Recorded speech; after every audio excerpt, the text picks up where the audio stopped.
गया और दोनों ने कहा अच्छा ना मैं तुझसे बोलूंगा ना तू मुझसे बोलना। जो पहले बोलेगा वो 2 खाएगा और पीछे बोलेगा वो 3 खाएगा। तो दोनों अपनी अपनी चारपाई पर बिस्तर लगा के सो गए। न चाय बनी, न रोटी बनी, न नाश्ता हुआ, कुछ नहीं, सोती रही। बिल्ली आई, घर का सारा दूध पी गई, पर एक भी बोला नहीं। क्यों नहीं बोले? बोलेंगे तो तो नहीं बोले। रात्रि बीत गई, पूरा दिन बीत गया, 24 घंटे बीत गए, घर की किवाड़ तक नहीं खोले गए।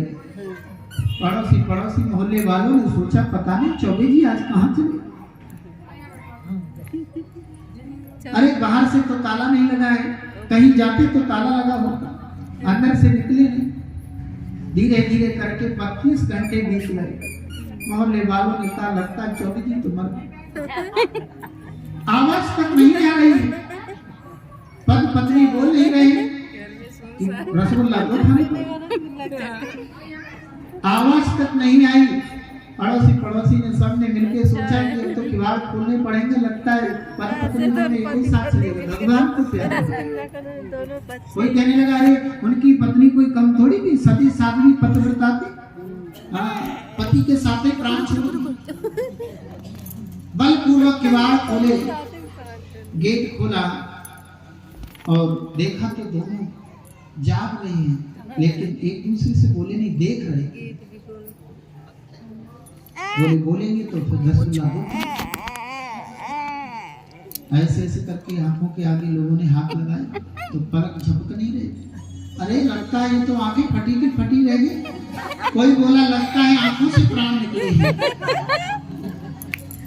तो मोहल्ले वालों ने कहा भैया बाल बच्चे तो इनके हैं नहीं, कोई क्या करें, ऐसा करके अपने ही सब संस्कार कर देते। तो 2 बर्फी बनाए, बांस ले आए लकड़ी रस्सी से, और वो भी दिल के बड़े पत्ते से 2 रसगुल्ला के चक्कर में 4 पैसे उठा करके और अर्थी में बांध लिया, लेकिन फिर भी नहीं बोले। ले जाकर के संसार में चिता बना दी और चिता को लिटा दिया, तब भी नहीं बोले। अंत में सब बोले कि पत्नी दोनों एक साथ ही चले गए हैं, भगवान को प्यारे हो गए, तो पहले किसको जलाया जाए? तो कुछ विद्वान लोग बैठे थे, उन्होंने कहा कि पति को पहले जलाया जाना चाहिए, पुरुष को, उसके बाद ही पत्नी को। तो जैसे चौबे जी की चिता में आग लगाई तो पहले तो बेचारे देखते रहे कि ना बोलो, रसगुल्ला का चक्कर है,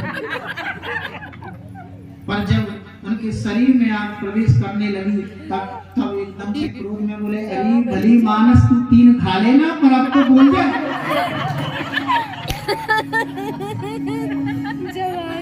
तो पत्नी में कभी कभी ऐसी खटपट हो जाती है, तो भगवान अच्छा एक बात बताइए, अगर जब तक खटपट ना हो तो पता भी नहीं चलता कि ब्याह हो गया, उसी से पता चलता है कि ब्याह हो। तो लक्ष्मी नारायण में भी आप लोग नाराज मत हो ना, आप लोगों में ही नहीं, वो तो भगवान में भी हो जाती है। लक्ष्मी नारायण में कभी कभी खटपट हो जाती है और बोलचाल बंद हो जाती है। जब भगवान नारायण रुक जाते हैं तो लक्ष्मी मैया इसी वीणा पर भगवान का नाम लेकर के उनको मनाती हैं, और जब लक्ष्मी जी रुक जाती हैं तो भगवान नारायण इसी वीणा को लेकर के बजाते हैं और मैया लक्ष्मी जी को मनाते हैं। तो आज नारद जी कहते हैं देव दत्त मिमाम वीणाम स्वर ब्रह्म विभूषिताम। भगवान नारायण ने मुझे ये वीणा देते हुए कहा नारद इस वीणा पर तुम लक्ष्मी नारायण गाओगे तो लक्ष्मी और नारायण दोनों की कृपा तुम्हारे ऊपर